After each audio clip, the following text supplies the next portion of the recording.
ఈ రోజే డౌన్లోడ్ చేయండి. మీ ఫేవరెట్ షోస్ చూడండి. నువ్వు ఆటో తోడవేంటి?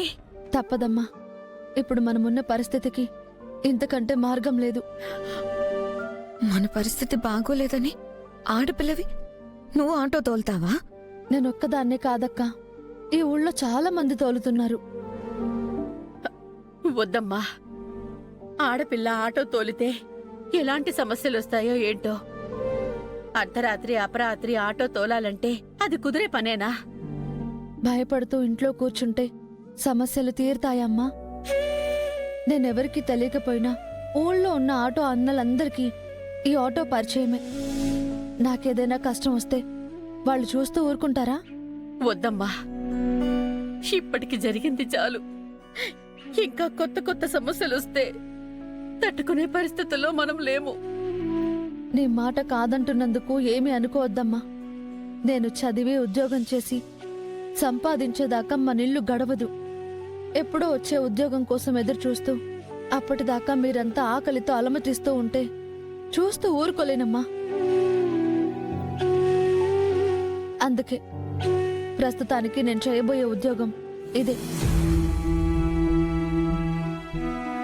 అన్నయ్య ఎప్పుడూ చెప్పేవాడు, ఈ ఇంటి బాధ్యత నా తర్వాత చూసుకోగలిగేది నువ్వే అని. ఆ మాటని అనుసరిస్తూనే ఆటో తోలాలని నిర్ణయించుకున్నాను. గుట్టుగా బతికిన ఆడపిల్ల ఇలా ఆటో తోలుతుందంటే నలుగురు ఏమనుకుంటారు? వద్దు విజయ, మా కోసం నువ్వు ఆటో తోలి కష్టపడాల్సిన అవసరం లేదు. ఇంకేదైనా దారి చూసుకుందాం. లేదక్కా, జనం ఏమనుకుంటారు అని మనం పస్తులుంటామా? మనల్ని చూసి అనుకోవడానికి తీరిక ఉండే జనాలకి మన పరిస్థితి బాగోలేకపోతే ఆలోచించే తీరిక ఉండదు. అలాంటి వాళ్ళ గురించి ఆలోచించి నా కుటుంబం కష్టపడుతూ ఉంటే చూస్తూ ఊరుకోలేను. ఇది అన్నయ్య నాకు అప్పచెప్పిన బాధ్యత. నేను ఆటో తోలుతాను.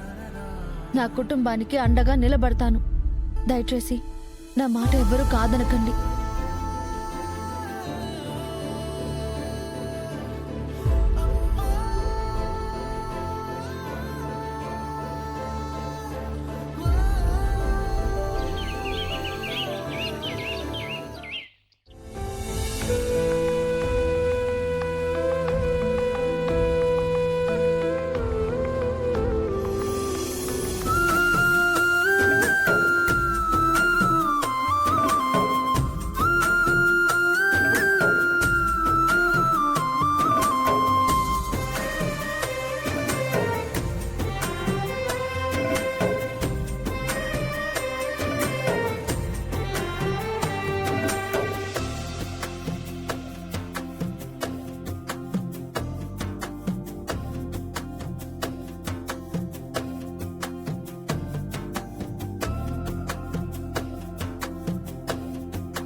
ఎంత అయిందన్నా? 26,200 అయింది.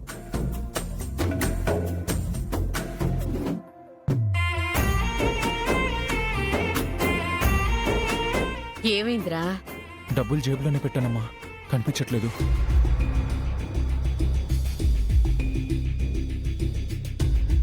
ఎక్కడికి పోతాయిరా? సరిగ్గా చూడు. ఏమైంది బాబు? పెళ్లి బట్టల కోసమని 50,000 తీసుకొచ్చాను సార్, కనిపించట్లేదు. 50,000 కనిపించకపోవడం ఏంట్రా? ఎక్కడ పడేసావరా? ఒకసారి చూడు. ఒరే మచ్చా, సరిగ్గా గుర్తు చేసుకోరా. లేదురా, జేబులోనే పెట్టుకున్నాను. ఎక్కడ పడిపోయాయో అర్థం కావట్లేదు. ఇప్పుడెలా అన్నయ్యా?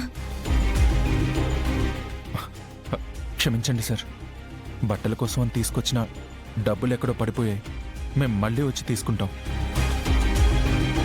వాడు చేసిన తప్పుకి ఈ అమ్మాయికి ఏ సాయం చేయలేకపోయానని ఇంతకాలం బాధపడ్డాను. దేవుడిప్పుడు అవకాశం ఇచ్చాడు. అర్జున్, అన్ని ప్యాక్ చేయించు.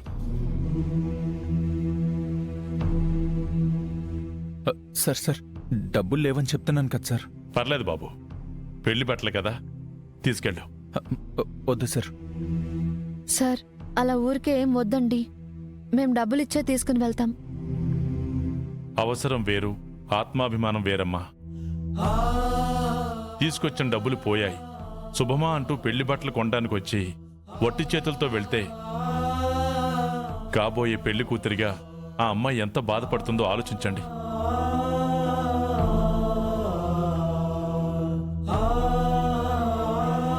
మా అక్క కోసం మేము కొనే ప్రతి వస్తువు మా కష్టమై ఉండాలి. ఉచితంగా వచ్చేది ఉండకూడదు.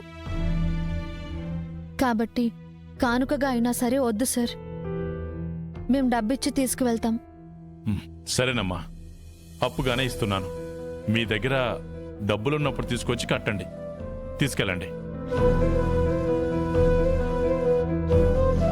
పెద్ద అయినంత మంచి మనసుతో ఇస్తున్నారు, కాదనకుండా తీసుకోరా. పైగా ఆయన హస్తవాసి చాలా మంచిది. మనకంతా మంచి జరుగుతుంది.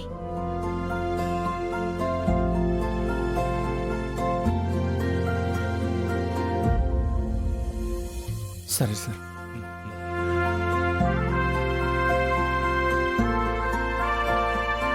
అర్జున్, ప్యాక్ చేయించు. అలాగే నాన్న, తీసుకోండి. ఒక్క నిమిషం అమ్మా. నా దగ్గర ఎవరు పెళ్లి బట్టలు కొన్నా కుంకుమ భరిని ఇవ్వడం నా అలవాటు.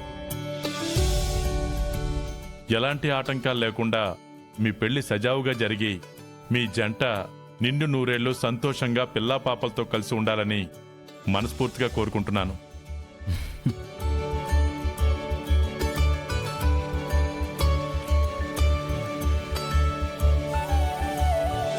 తీసుకోమ్మా.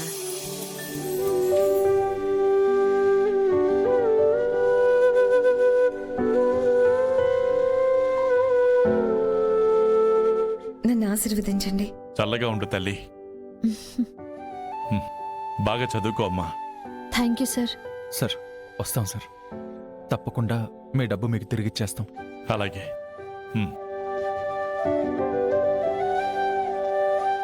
వస్తాం sir. Thank you sir. Okay sir. మంచిదమ్మా. వస్తామండి, వెళ్ళొస్తాం.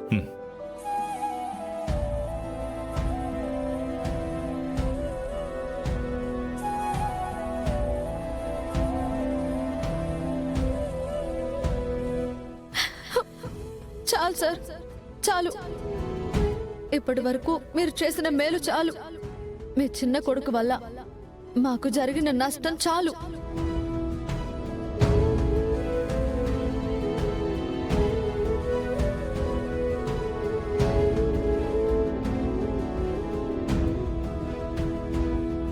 అన్నా, నువ్వు దేని గురించి ఆలోచిస్తుండావో, ఎందుకింత బాధపడుతుండావో నాకు అర్థమవుతుండాది.